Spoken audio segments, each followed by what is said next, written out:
Um, Welcome everybody to the February 22nd edition of the Architectural and Site Control Commission of Portola Valley. As everybody knows, this is a Zoom meeting today. We have a fairly short agenda. And I'd like to ask Laura to call the roll. Commissioner Sill, Here. Commissioner Chung, Here. Vice Chair Wilson, Yep. Chair Ross, Here. and Commissioner Koch is not present yet. Great. Thank you. I will open oral communications and invite any member of the public who's in attendance today to address us on an item that is not on our agenda. Well, limited ability to interact or respond when it's not on the agenda, but we always like to hear what people have to say. Is there anybody with us today that would like to speak? And there's two people that are on the phone. Oh, great. So if you're on the phone, you use *9 to raise your hand. So we do have one person on the phone that's raised their hand, and then in Zoom, you use the raise your hand feature. Okay, got it. Thank you. Through the chair, do you want me to go ahead and allow the person on the phone to speak? Yes, please.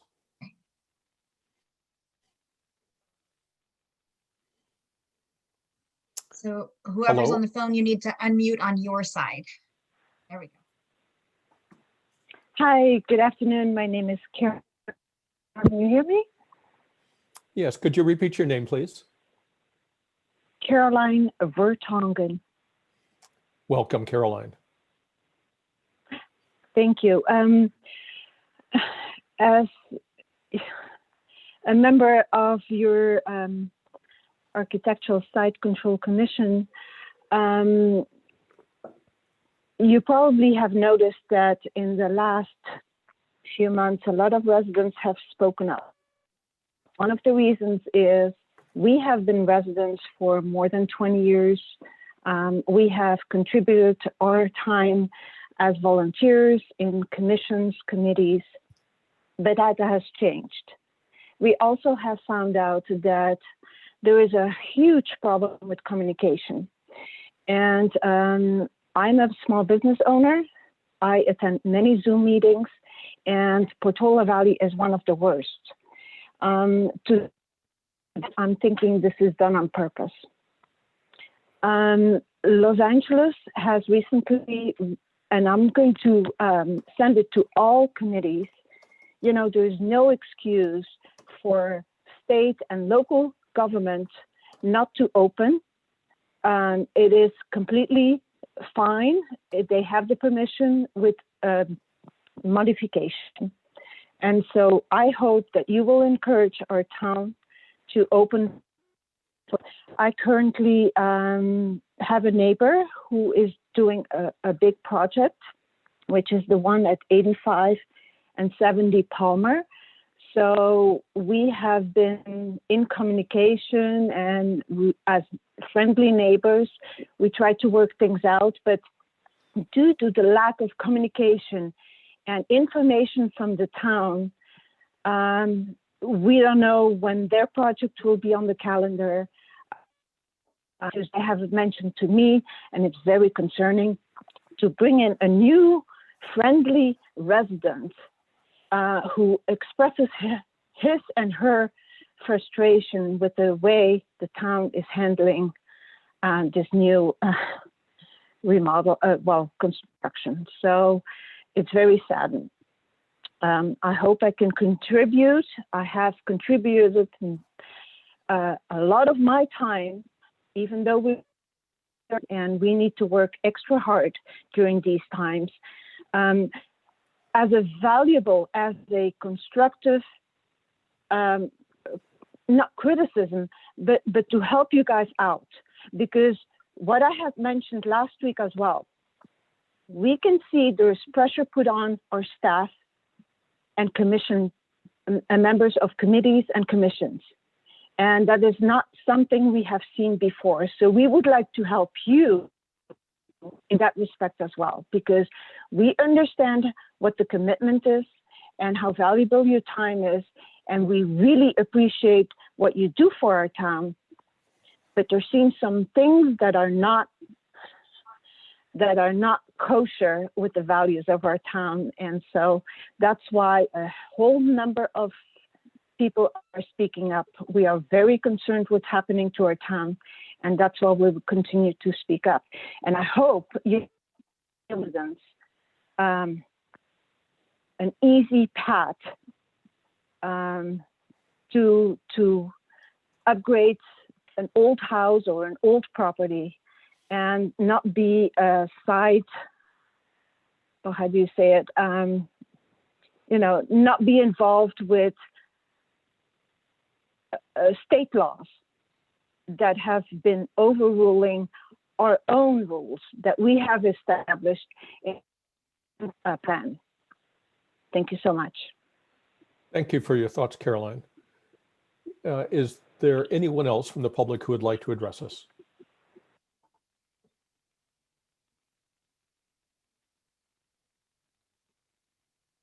Laura, any hands raised? There are no other hands raised. All right. And I got a text message saying that she's having difficulty connecting from her iPad.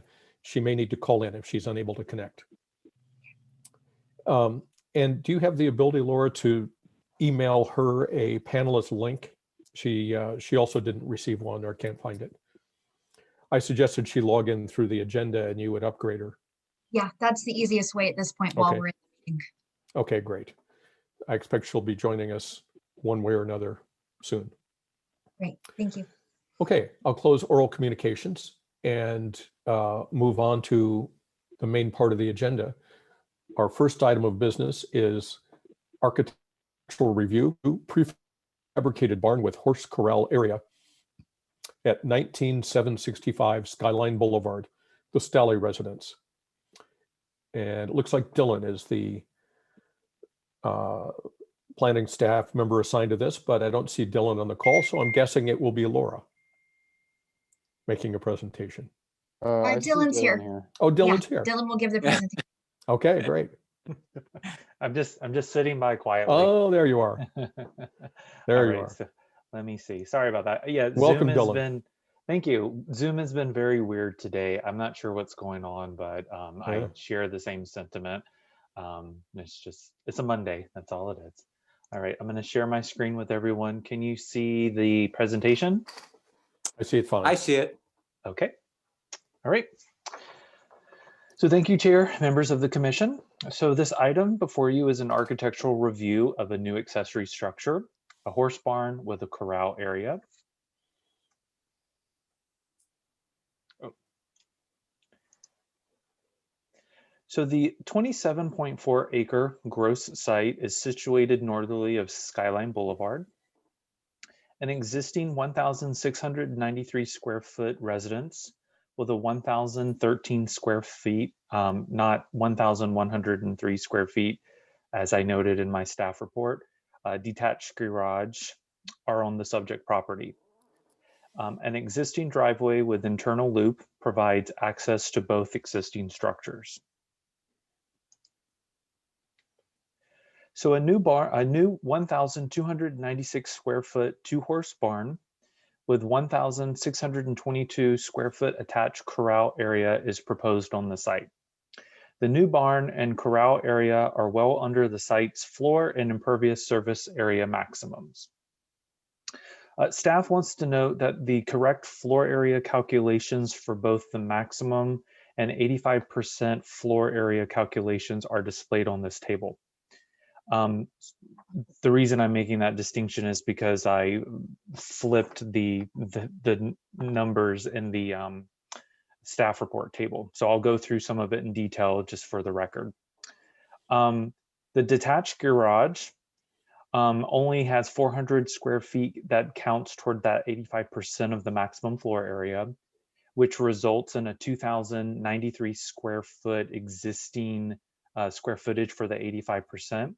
So to note, that is the house square footage, the 1,693, plus the 400 square feet of the garage. The full square footage of the house and the garage count towards the max floor area, which results in the 2,706 square feet. So that's 1,693 plus 1,013. So the barn counts towards that maximum square footage floor area calculation, but not towards the 85% cap because it's an accessory structure. That was the error that I made in the table. So therefore, the 4,002 square feet should be allocated towards the max floor area, not the 85%. So that's the flip. The horse corral area, so the maximum impervious surface numbers are correct. The horse corral area is defined as impervious surfaces per the town code, and therefore the 1,622 square feet of the corral area is added to the existing 8,658 of impervious surfaces, which counts, which is comprised of the driveway and the existing concrete pad of the garage. So with that detailed information, I will turn now to another component of the project, which is horsekeeping. So section 6.08 of 0.130 of town code regulates horsekeeping, particularly with development standards that are listed on the table on the right-hand side of the slide. Staff would just note that the project complies with all these required development standards. And there's another note. Staff notes that the corral average slope area is 3.7%, not 6.4 as I noted in my report. That was confirmed with the applicant late Friday. So with that, I will turn to the elevation of the barn. So the structure is a prefabricated structure on site, and it has a recognizable form as a barn. And then turning to the materials of the barn, the exterior materials. So the barn's walls are finished with wood grain stamped steel facade in a forest green color. The roof fascia and trim of the barn are also steel with a colonial red color. So both of these colors do conform to the town's LRV values. And then on the left-hand side is a representation of the finished product once fabricated. And so turning to the lighting plan, there are only two gooseneck neck fixtures proposed for the barn. These two fixtures complement the barn in terms of style. They're farmhouse style, and they comply with the town's outdoor lighting policy in respect to lumens and directing the light downward.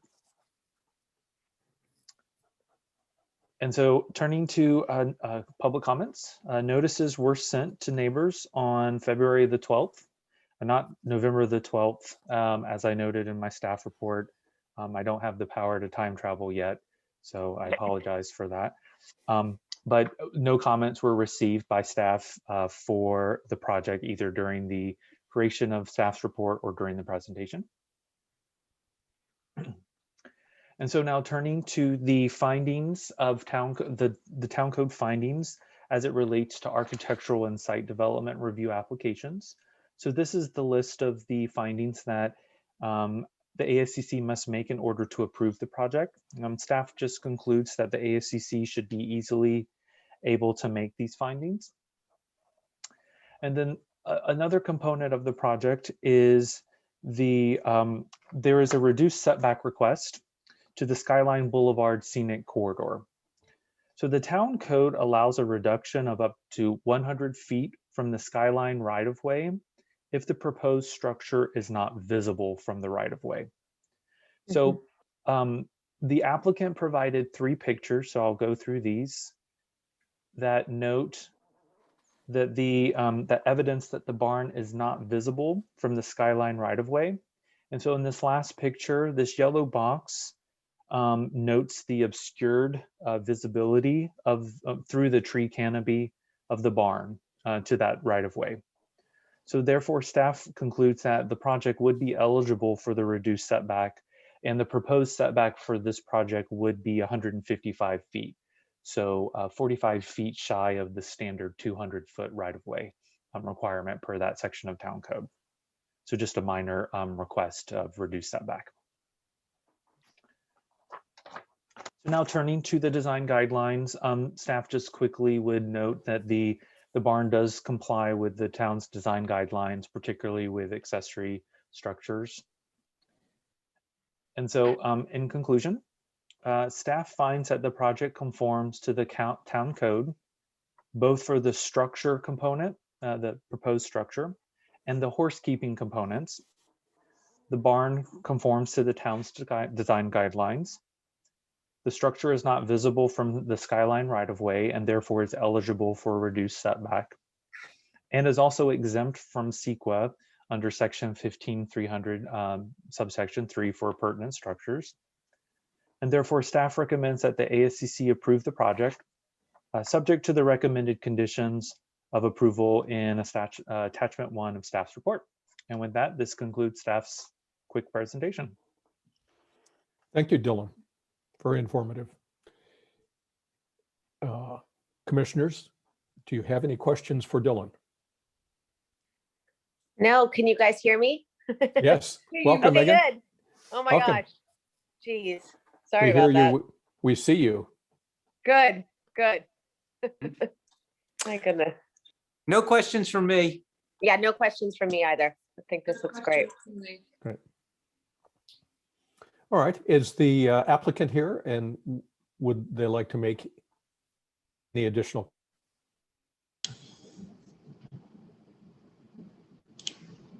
Oops.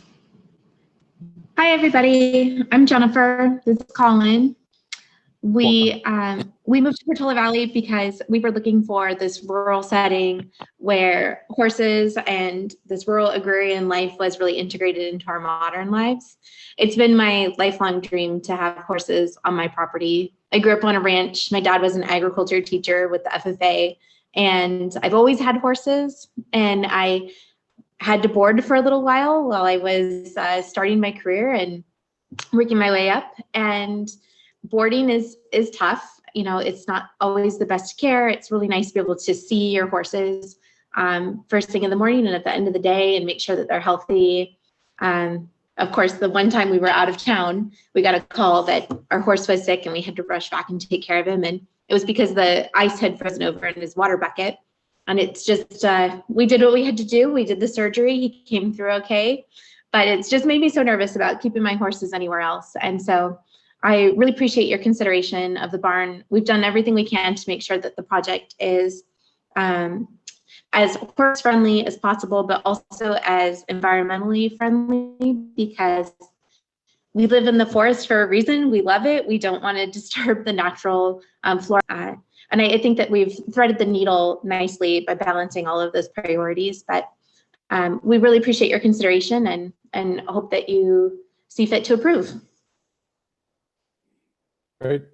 Thank you very much. Commissioners, any questions? No questions from. Nope.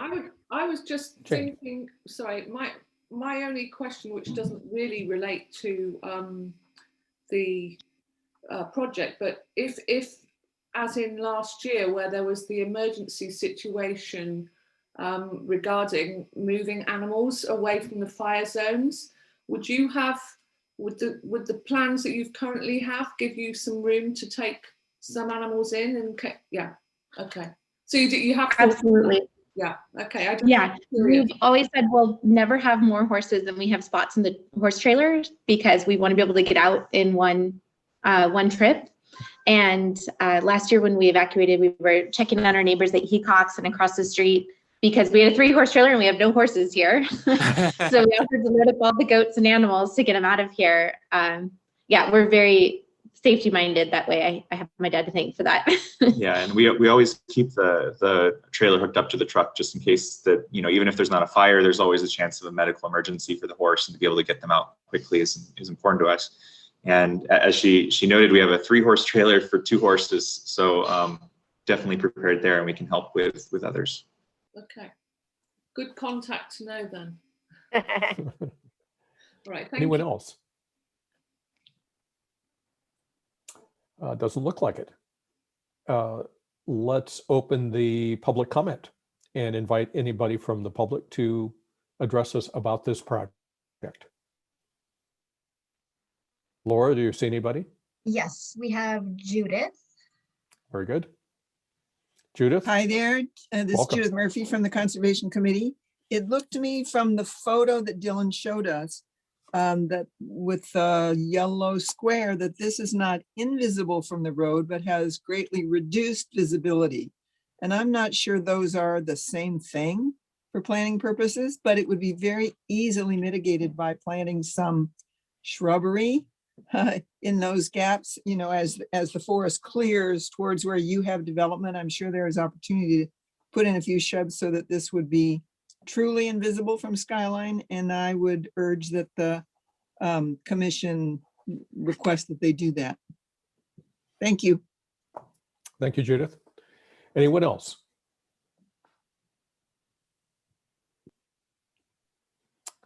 Laura? Anyone raising their There's hand? no one else. All right, very good. I have a quick question for the applicants. Go ahead, Kenny. It seems like a small distance to the 200-foot requested setback, and I was just curious to know why it wasn't considered to put it outside that 200-foot setback. May I answer this question? Yes, please, and Okay. introduce yourself. Judith. My name is Barbara Hoagland, and I'm a landscape architect, and I was helping to prepare the plan and working with the story poles and everything that was requested for the approval. So the reason why the barn had to be set in this place is because we wanted to minimize the soil disturbance and moving on any soil that's not necessary. And past the mark, the 200-foot setback, the slope is extremely steep in that area. So they would be not suitable for barn or the horse corral, and it would just mean that the soil disturbance and the grading will be quite huge for this project. Great. Okay, thank you. That helps. Thank you. And do I understand? I may have missed it, but I tried to find elevation information. The at grade for the barn is much lower than the road. Is that correct?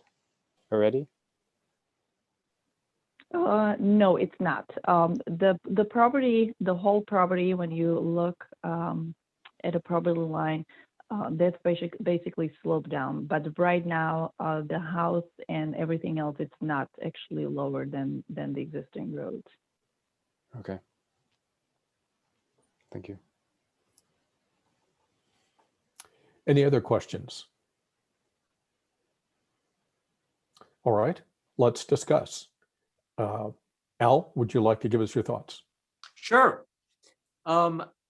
I think that the applicants have done a great job with this proposal. I think that the barn is attractive and it's far enough away from the road, in my opinion. I think that materials are good. There's been a lot of thought put into this. Really, I don't have any objection to it. And I think that the staff did a good analysis in terms of their findings, and I agree with all their findings also. So I don't, in this case, see the need for any extra conditions, and I'm fully in support of the project. Thank you. Well, again. Yes, I too think it's a great project, very attractive, great materials. The colors are wonderful and obviously fire resistant materials, which is great.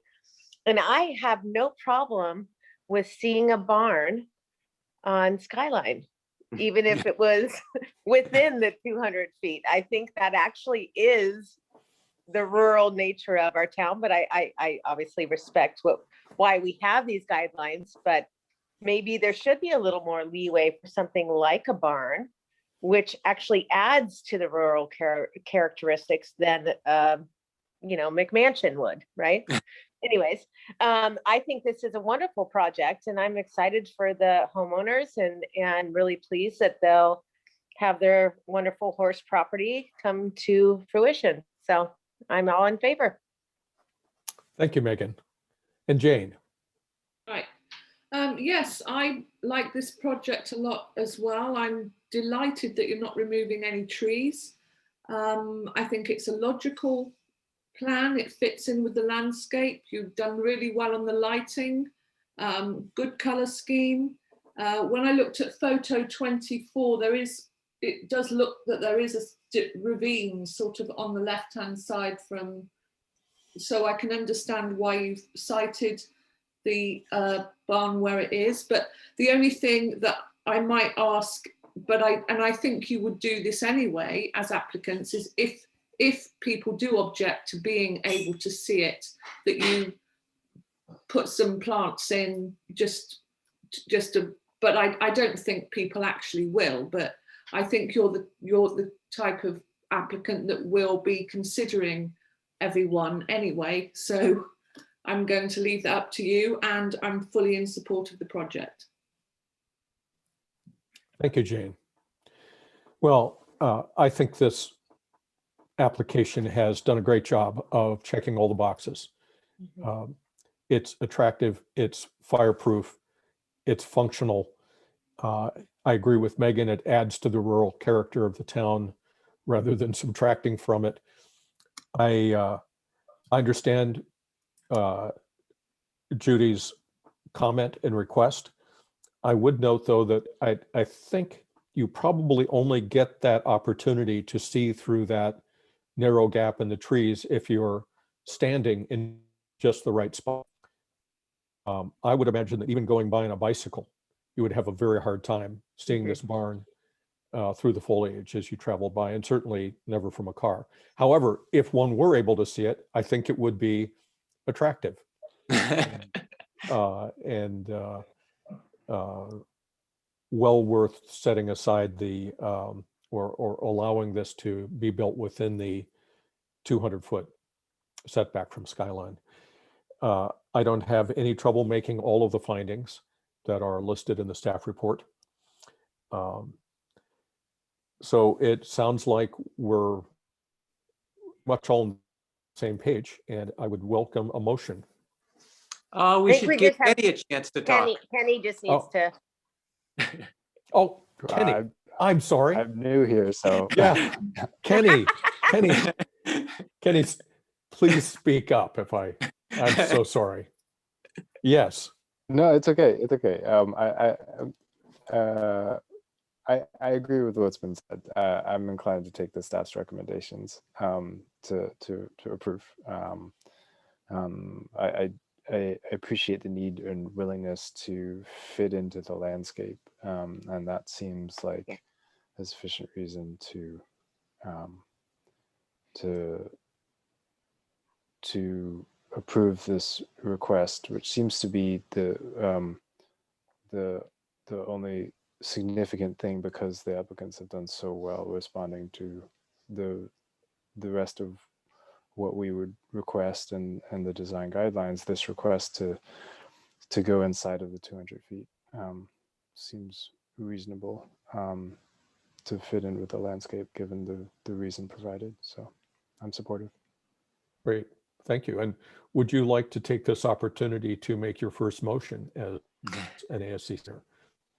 So the motion would be to approve the project? I'll second. Yes. I'll second. All in favor? Aye. Thank you, Jane. Aye. Aye. Okay, it looks like that passes unanimously. And congratulations to the applicant and your team for a really wonderful application. Great job. Thank you all. I really appreciate your consideration. You're welcome. Good luck with it. Have fun. Good luck. Thanks.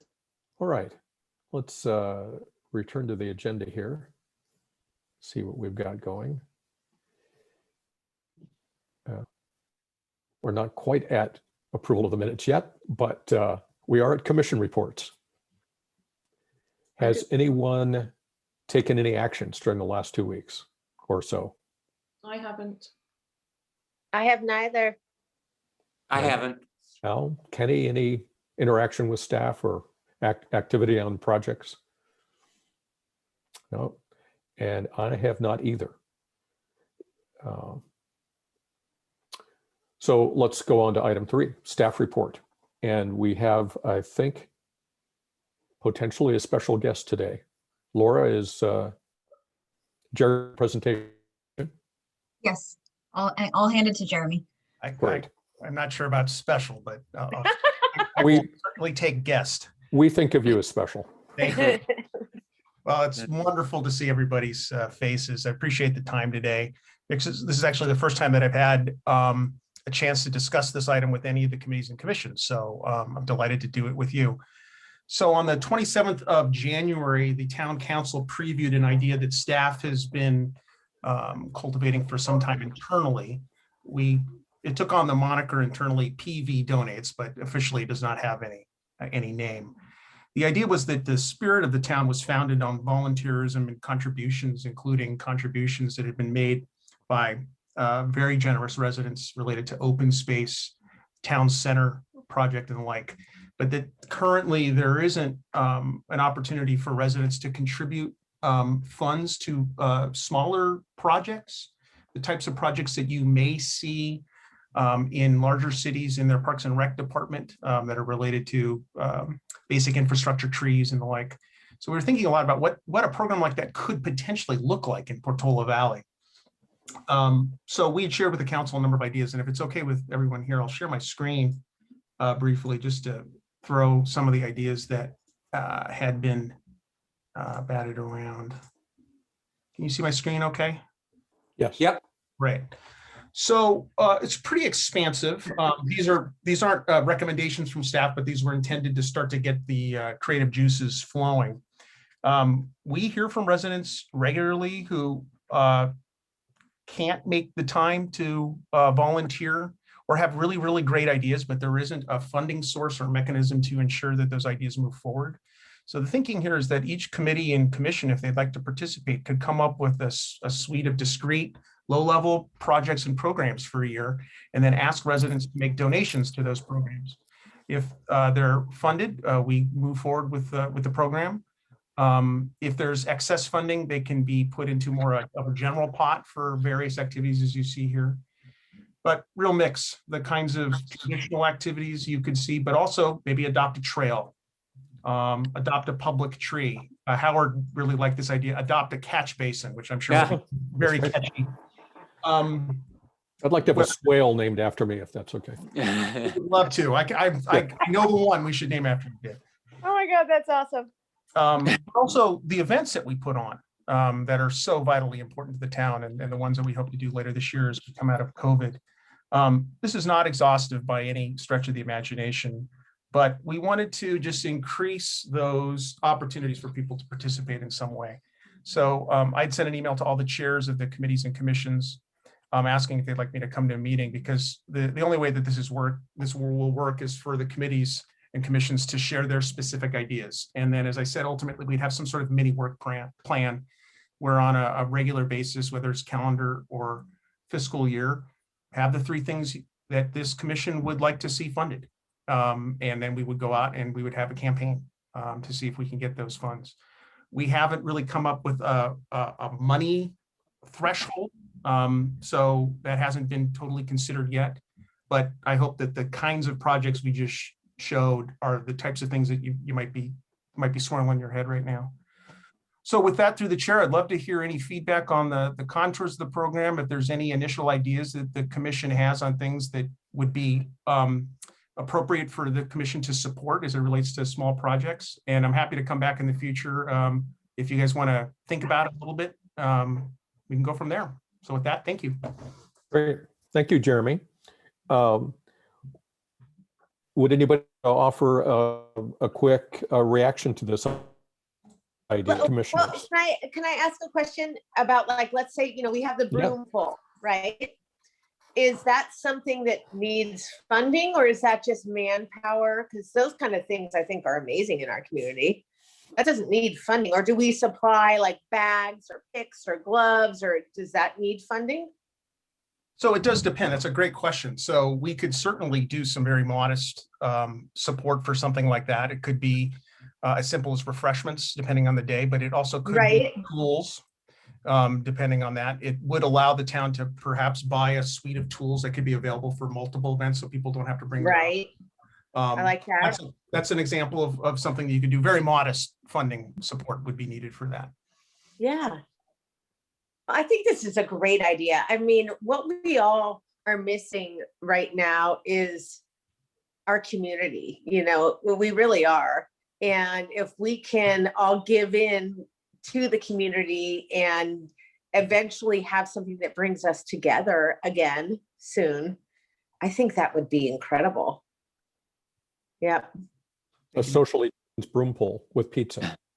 That would be Yeah. something. Yeah. I mean, or just anything, or clearing the trails and things like that. I think those are wonderful activities. Just cleanup kind of activities are great.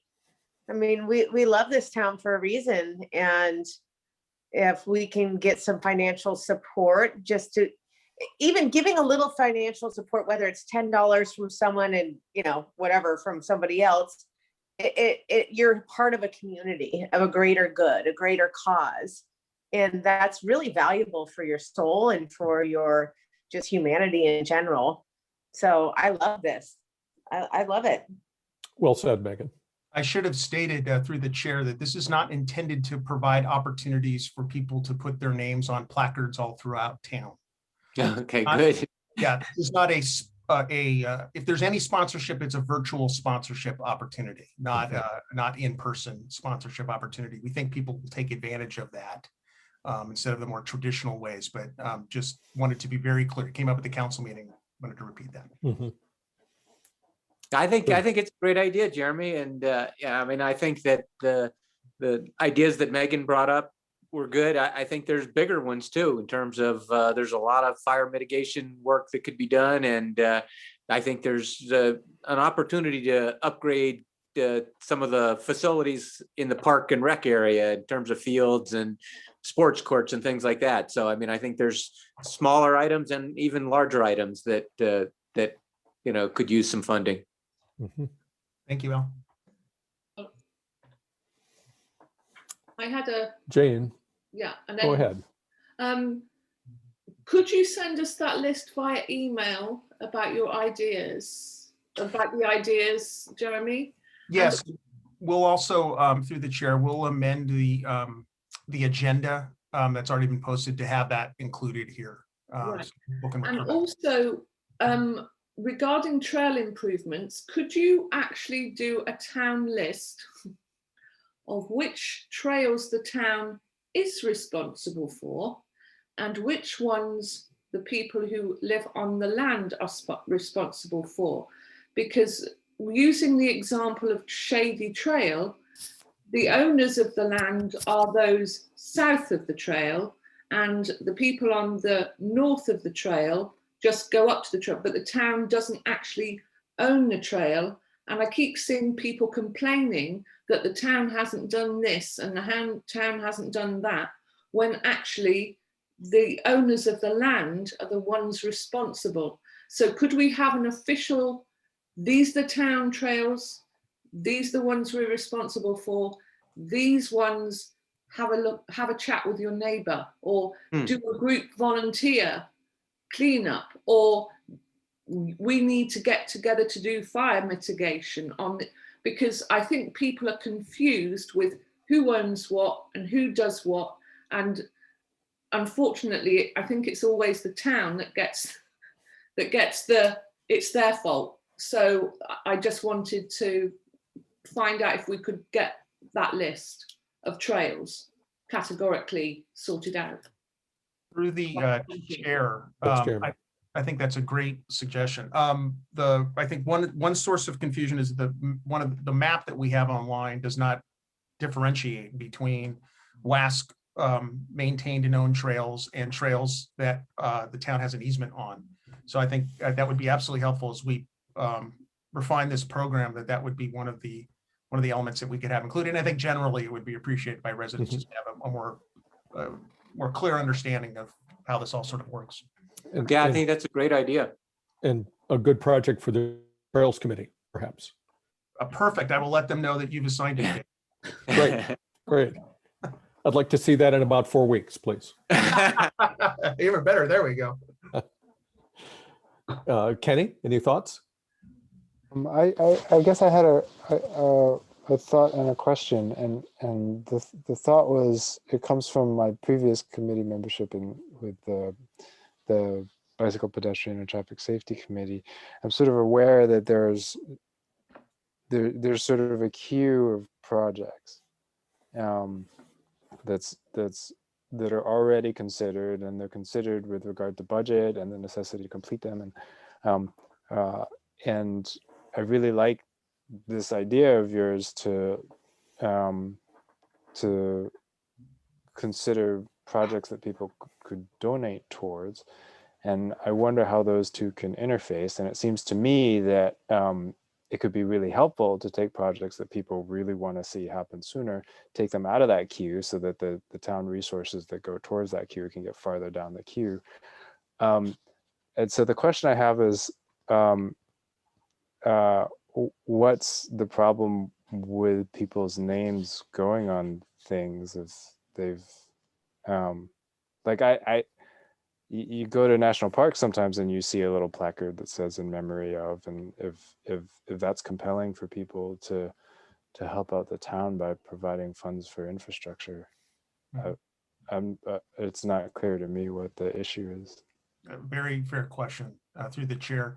The town historically has limited those kinds of opportunities to ensure that there weren't an increase in the number of signs in town, however small that they might be. There's also some specific rules around who can get usually it's around memorial sort of activity. There's only a couple very specific areas where town donations for a project have been prominently displayed. The two would be in the historic schoolhouse for its renovations, and then for the town center campus. The recommendation from town to continue with that and going instead with a virtual recognition was in the spirit of what we've understood the town to want to do, particularly this committee as it relates to signage and the like. And also based on some of our rules. Obviously, this is still being decided upon. So if there were recommendations to do something different, love to hear them at some point when it's agendized. But that's the background, and I'm sure committee members can share some of that as well, given your experiences with signage. And a possibility might be to, instead of putting a placard out on a trail or on a bench or on a swale, to maintain a display of some kind within town center somewhere that recognizes people. It could be in the library, could be in the meeting hall, could be, but a place that actually more people are likely to see than if it's on a bench at the top of Toy on Trail, for example. So, I think there could be ways, in addition to the virtual recognition somebody might get if they go to the website, to, have a physical display of some kind. But I think this is a great idea. And let's see, is there anybody who hasn't, any more commissioner comments before I make a suggestion here? Through the Okay. chair, we Yes. do have a hand up from a member of the public. Oh. Do you want to take a public comment? I was going to take a public comment, and probably now is a good time. So let's go ahead and do that.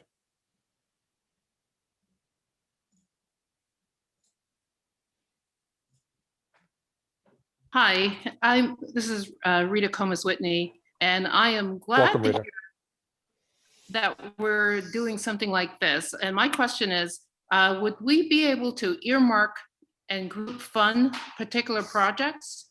And if we do that, where would the money be held? Would it be just held in the finance department? And I guess it's too early to figure out what's the accountability for those type of accounts and whatnot. But I am excited because there's probably some fire mitigation funding that people would like to do and focus on. And I guess we'd work with Howard, but this is an exciting thing. Thank you. Thank you, Rita. And Jeremy, is it too early to talk about this, or has the council considered the mechanics of this system? Council has, through the chair, has not considered the mechanics yet, but just to speculate on how something like this could work. We could create a special fund, which a restricted fund, excuse me, that's typical for funds that do not circulate with the general fund. So you could put those aside.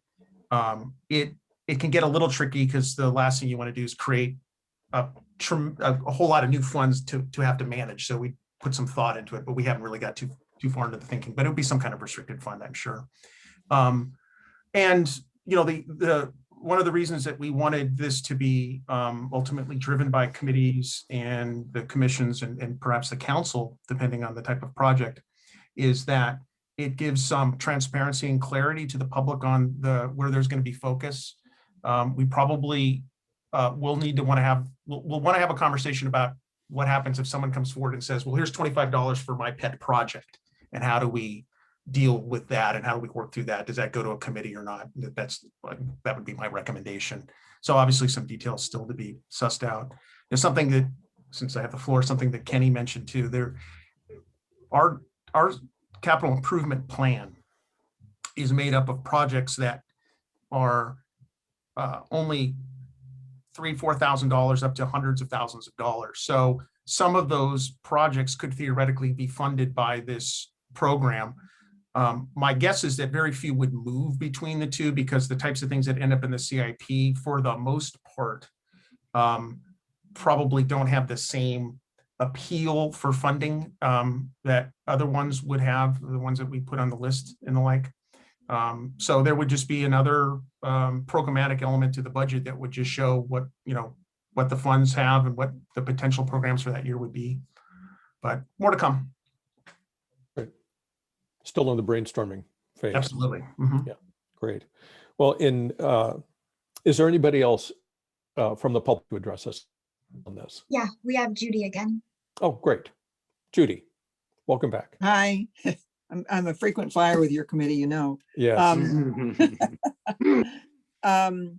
Just in response to the broom pool thing, I wanted you to be the first to know that we are in fact going to have a broom pool, although virtual this year, and it's going to be the first week of March. It'll be the whole week, and we'll do contests and things that we've done before, trying to do what Megan was suggesting, get more of the community involved. We actually had the widest participation last year when we did it virtually for the first time than we'd ever had when we asked people to come on, at certain hours on a certain day, which was interesting. And traditionally, it's been funded through the Conservation Committee's budget, that we have bought a few tools every few years and provided the refreshments, etc., ourselves. I think the biggest use of this, immediate use that I can see, is as the Frog Pond road remnant moves towards becoming reality.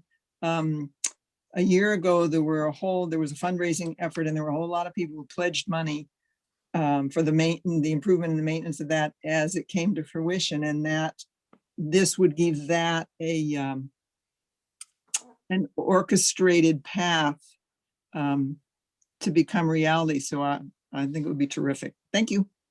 Great. Thank you, Judy. I'm guessing that there are going to be a flood of great ideas for this program. And so I would suggest that we agendize, maybe not at the next meeting, but maybe give us 4 weeks or 5 weeks for people to kind of think this through, and as a back of the meeting agenda item, just sort of turn those in and maybe talk about them a little bit. And I would encourage people to think specifically about ideas that relate to our work in the ASCC. I think each of the committees and the Planning Commission are probably going to we're all going to have a lot of the same great ideas: broom pulls, fire mitigation, trail improvements. Maybe not quite so easy for people in general to come up with ideas that tie into our work. But that's my challenge to my fellow commissioners is think about that and come back maybe at our second meeting in March with some ideas. Yeah, and I think, Or- Chair, hopefully at that point, I've had more opportunity to discuss it with some of the committees as well. So there'll be some additional thinking around this from each of them. My guess is it'll take probably a couple months to fully circulate through the committee structure, which is pretty good timing to have the basic parameters set up so we can, if it doesn't need to be funded in the budget, but it can be discussed as part of next year's budget. So I'll have it on my calendar. Great. All right, Through thank the you for chair, that. we have one more public comment. Oh, great.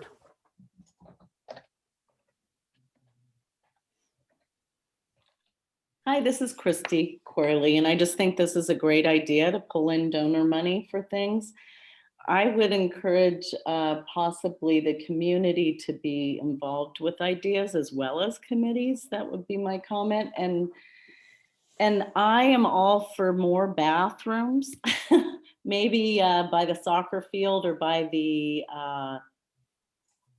Ford Field. So I want to make sure that that gets on the list. Thank you. Thank you, Christy. All right, anybody else from the public? This is great. We had 3 people comments on this item. That's a record, I think. Mhm. Well, I appreciate the time today. It's good seeing everybody, and we'll see you in a month or so. Very good, Jeremy. Thank you. Thank you. Okay. Now we're on to the minutes. Has everyone had a chance to review the minutes from the last meeting? And any comments? They look fine to me. Thanks, Al. Megan? You're muted. You're on mute, Megan. Who's this? All right, we'll skip Megan for the moment, assuming that she doesn't have any corrections. And Jane, how about you? Yeah. We'll Look just do good? a thumbs up. Thumbs up, yes. If you like the minutes, give a thumbs up. Kenny, what did you think about the minutes? Well, I think I would have to abstain from That's right. a conclusion, but You were otherwise occupied. I did read through them, and so I can give it a thumbs up. Okay, great. They looked reasonable to me. All right. Well, since I'll make a motion to approve the minutes of the 8th of February 2021. So I'm second? back. I Oh. second. Megan seconds. All in Okay, favor? I'm sorry, through the chair. Yes. Through the chair, we should take public comments on the minutes. We Okay. don't normally have them, Oh. but we're getting more public comments on the minutes Okay. as we've been in the Zoom format. Great. So we do have, I think it's Carolyn Vertonghen again, so I'll let her talk. Okay, very good. Welcome again, Carolyn.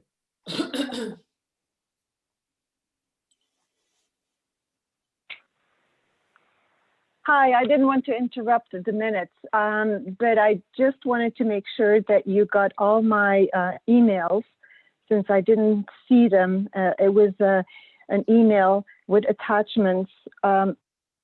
At that line, I thought your meeting was at 7 o'clock and it was at 4. But I had submitted some comments. These are repeated comments, but they were just substantiated with new articles. This was in regards to the upcoming projects, especially the Stanford Wedge. We are community members who have sent their kids to the schools, mine at Woodside Primary, so I would like to be involved. I have been involved with the public schools, but unfortunately, what has happened over the time is that once all these projects get approval, they seem to rescind their commitment to the community. And it's a shame. So I hope you will understand our concerns that with new amendments to the CUPs and on the same properties, we want to make sure that they keep their promises. Thank you. And I really wanted to thank Megan to understand that, yes, we are missing our community and we would like to see it back. Thank you. Thank you, Caroline. As to your comment about the minutes, it's my understanding that the minutes do not typically include attachments. For example, public comment submitted for a specific item that was on that agenda, but I do recall receiving your communication and attachments, and I'll just confirm with staff that those are on the record for anybody who would care to go and find them. Laura, is that the case? Yes, we can double check, but that would be the standard practice. Great. Thank you. Well, we have a motion from Jane. We have a second from Megan. All in favor? Aye. Aye. Opposed? Aye. No one opposed? So the meetings are accepted without One abstention.